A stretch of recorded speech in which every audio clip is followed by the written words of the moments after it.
If you look at the neuroscience, the way that we're wired has a profound effect on how we hear and respond to feedback. Now, we took a look at 3 variables that are particularly important in terms of your reaction to feedback. The first is your baseline. In the literature, this is called set point sometimes. It's sort of how happy or unhappy are you in the absence of other events in your life. Where's that level that you come back to? If it's a scale of 1 to 10, some people just live their lives at 9, right? They're just so unbelievably happy and cheerful about everything. Like from a cup of coffee to a promotion, they're just thrilled. This research comes from looking at lottery winners. A year later, they're about as happy or unhappy as they were before they won the lottery.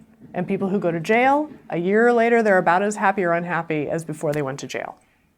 Now, the reason this matters for feedback is particularly if you have a low set point or baseline, positive feedback can be muffled for you. The volume is turned down. It's harder for you to hear it. Now we look at the second variable, which is swing. When you get positive or negative feedback, how far off your baseline does it knock you?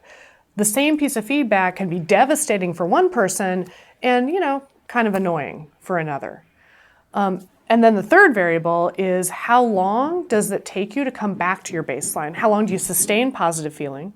Or how long does it take you to recover from negative feeling? So taken together, that's where the big variation in sensitivity comes from, that some people are extremely sensitive and other people are pretty insensitive.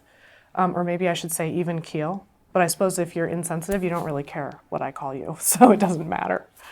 Here's why this is particularly important. There are 2 reasons. One is your own footprint or feedback profile not only influences how you receive feedback, it also influences how you give feedback. So if you're pretty even keel, it could be that you're more likely to be pretty direct, or other people would describe you as harsh in your feedback because you think like this isn't that big a deal and you're overreacting to it.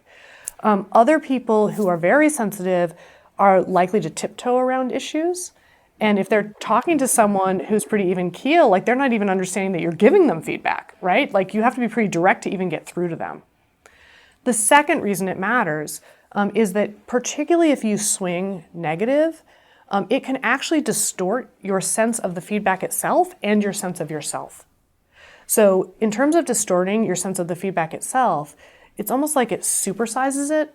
One piece of feedback triggers sort of an overwhelming flood where the feedback itself overruns its borders. It's not one thing, it's everything. It's not now, it's forever.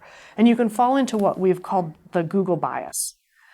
It's as if mentally and emotionally you Google everything that's wrong with me, and you get like 1.2 million hits, all your past mistakes, failed relationships, bad judgment.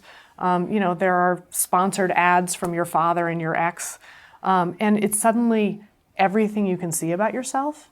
The challenge in the book is how do you dismantle the distortions so that you can see the feedback itself at actual size? And it doesn't become so big and overwhelming that you're actually not in a place to learn and you're not hearing the feedback for what it does represent and what it doesn't represent.